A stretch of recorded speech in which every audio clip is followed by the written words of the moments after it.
यह कहानी एक जवान लड़के की है जो कामयाब होना चाहता था, लेकिन उसकी पुरानी गलतियां और भविष्य की चिंताएं उसके रास्ते में बाधा बन रही थीं। हर बार जब वह किसी काम को शुरू करता तो उसकी पुरानी गलतियां और विफलता उसके दिमाग में घूमने लगती। वह सोचता, क्या होगा अगर मैं फिर से असफल हो गया? क्या लोग मुझ पर हंसे? क्या मेरा भविष्य अंधकारमय होगा? दिन ब दिन ही चिंताएं बढ़ती गईं और उसकी मेहनत का असर कम होने लगा। वह अंदर से टूटा हुआ महसूस करने लगा। उसे लगने लगा कि शायद वह जीवन में कभी सफल नहीं हो पाएगा। लेकिन एक दिन उसने सुना कि गौतम बुद्ध जंगल के पास अपने शिष्यों के साथ ठहरे हुए हैं। उसने सोचा, शायद बुद्ध मुझे इस समस्या का हल बता सकते हैं। वह बिना समय गवाहे जंगल की ओर चल पड़ा। लंबी यात्रा के बाद वह बुद्ध के पास पहुंचा और उनके सामने अपनी सारी समस्याएं रख दी। लड़के ने कहा, महात्मा, मैं सफल होना चाहता, लेकिन हर बार जब भी मैं कोई काम करता हूँ, पुरानी गलतियां और भविष्य की चिंता मेरे मन में घर कर लेती हैं। इस वजह से मैं अपने काम पर ध्यान नहीं दे पाता और बार बार सफल हो जाता हूँ। कृपया मुझे कोई उपाय बताइए। बुद्ध ने मुस्कुराते हुए लड़के से कहा, तुम्हारी समस्या साधारण है, लेकिन उसका हल भी तुम्हारे भीतर ही छिपा हुआ है। एक बार एक किसान था जो खेतों में काम करता था। उसकी आदत थी कि जब भी वह हल चलाता तो पीछे मुड़कर देखता कि उसने कितना काम किया है। इस वजह से उसका ध्यान आगे के काम पर नहीं रहता और हल की दिशा गलत हो जाती। क्या तुम समझ रहे हो कि मैं क्या कह रहा हूं? लड़का थोड़ा उलझन में था। उसने कहा, महात्मा, मैं पूरी तरह से नहीं समझा। बुद्ध ने जवाब दिया, यह जीवन भी वैसे ही है जैसे किसान का हल चलाना। जब तुम बार बार अपनी पुरानी गलतियों की ओर देखते या भविष्य की चिंता करते हो तो तुम अपने वर्तमान काम पर ध्यान नहीं दे पाते। यदि किसान पीछे देखता रहेगा तो वह खेत सीधा नहीं जोत पाएगा और उसकी फसल खराब हो जाएगी।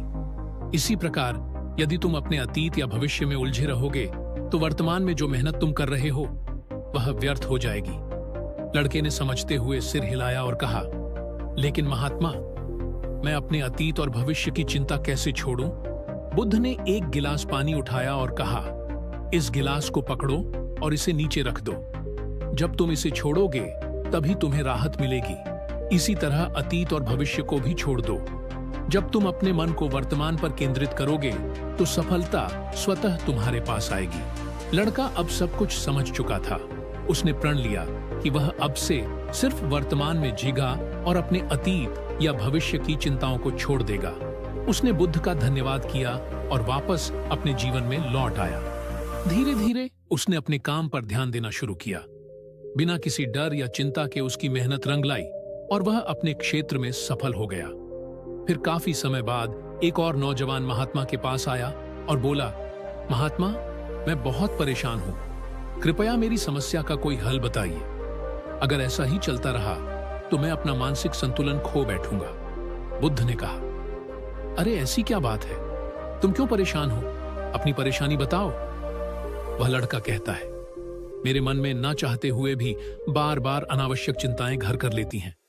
मैं हर बार गहरी चिंता में डूब जाता हूं और अक्सर सो नहीं पाता। मैं जानता हूं कि वे चीजें जरूरी नहीं है, फिर भी उनका ख्याल मेरे मन में बार बार आ जाता है। कृपया मुझे बताएं कि मैं इन चिंताओं को कैसे रोकूं। बुद्ध मुस्कुराए और बोले, इतनी सी बात से तुम इतने परेशान हो गए? एक बार एक भिखारी एक सेठ के घर पहुंचा और सेठ से कुछ दान मांगने लगा। सेठ आया और अपनी जेब में हाथ डाला, लेकिन उसकी जेब से कुछ भी नहीं निकला। उसने दोनों जेबों में हाथ डाला, फिर भी कुछ नहीं मिला। निराश होकर वह घर अंदर गया। वहां उसे कुछ भी नहीं दिखा। तत्पश्चात उसने अपनी पत्नी को आवाज दी, अरे सुनती हो, देखो भिखारी आया है, कुछ हो तो इसे दे दो या खाना खिला दो। लेकिन कोई जवाब नहीं आया। अंदर जाकर देखा तो उसकी पत्नी घर पर ही थी, लेकिन सेठ को समझ नहीं आया कि क्या करना चाहिए। बगल में एक थाली पड़ी थी। उसने वह थाली उठाई और भिखारी को दे दी। भिखारी खुशी खुशी चला गया। जब पत्नी वापस आई, सेठ ने पूछा, तुम कहां गई थी? भिखारी आया था, मुझे उसे कुछ दान देना था, लेकिन मेरे पास कुछ भी नहीं था, इसीलिए मैंने थाली उसे दे दी। पत्नी चिल्लाई, अरे तुम्हारा दिमाग खराब हो गया है क्या? वह थाली चांदी की थी और बहुत कीमती थी। तुमने उसे भिखारी को दे दी। जल्दी जाओ और उसे मांगकर वापस लाओ। सेठ घर से बाहर निकला और भिखारी को ढूंढने लगा। काफी दूर जाने के बाद आखिरकार भिखारी उसे दिखाई दिया। सेठ ने दूर से आवाज लगाई, अरे भाई, रुको रुको। भिखारी ने पूछा, क्या हुआ सेठ जी, आप इतने परेशान क्यों हैं? सेठ ने कहा, दरअसल जो थाली मैंने तुम्हें दी थी वह बहुत कीमती है, कृपया इसे कम कीमत में मत बेचना, और अगर हो सके तो इसे बेचना मत। भिखारी ने जवाब दिया, ठीक है मालिक, मैं समझ गया।